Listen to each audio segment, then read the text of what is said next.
Viewers, आज हम देखेंगे कवि सूर्यकांत त्रिपाठी निराला का कवि परिचय। जिस तरह से एग्जाम में पूछा जाता उसी तरीके से और इस तरह से यदि आप एग्जाम में लिखोगे तो आपको पूरे में से पूरे अंक प्राप्त होंगे। तो शुरू करते हैं। सबसे पहला पॉइंट है रचनाएं।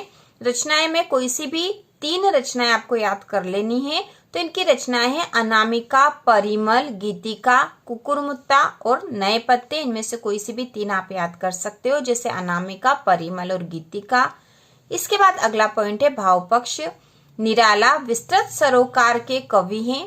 उनके काव्य में दार्शनिकता, विद्रोह, क्रांति, प्रेम की तरलता, प्रकृति चित्रण आदि का वर्णन हुआ है। उनके काव्य में शोषक वर्ग और सत्ता के प्रति विरोध का भाव है।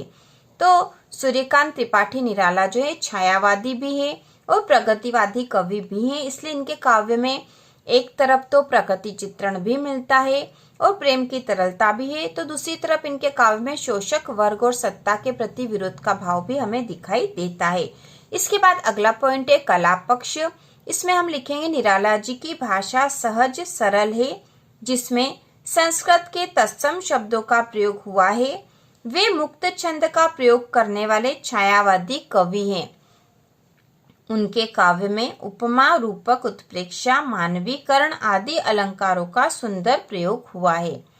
इसके बाद अगला पॉइंट है साहित्य में स्थान। निराला जी छायावाद के 4 प्रमुख स्तंभों में से एक है। वे मुक्तक छंद के जनक हैं। हिंदी साहित्य में उनका प्रमुख स्थान है।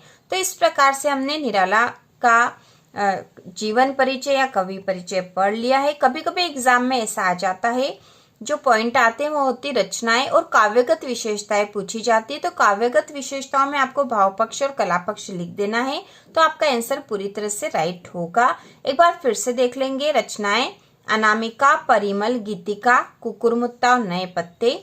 भाव पक्ष निराला विस्तृत सरोकार के कवि है। उनके काव्य में दार्शनिकता, विद्रोह, क्रांति, प्रेम की तरलता, प्रकृति चित्रण आदि का वर्णन हुआ है। उनके काव्य में शोषक वर्ग और सत्ता के प्रति विरोध का भाव है। इसके बाद हम लिखेंगे कला पक्ष में निराला जी की भाषा सहज सरल है, जिसमें संस्कृत के तत्सम शब्दों का प्रयोग हुआ है। वे मुक्त छंद का प्रयोग करने वाले छायावादी कवि हैं। उनके काव्य में उपमा, रूपक, उत्प्रेक्षा, मानवीकरण आदि अलंकारों का सुंदर प्रयोग हुआ है। साहित्य में स्थान में निराला जी छायावाद के 4 प्रमुख स्तंभों में से एक है। वे मुक्तक छंद के जनक है।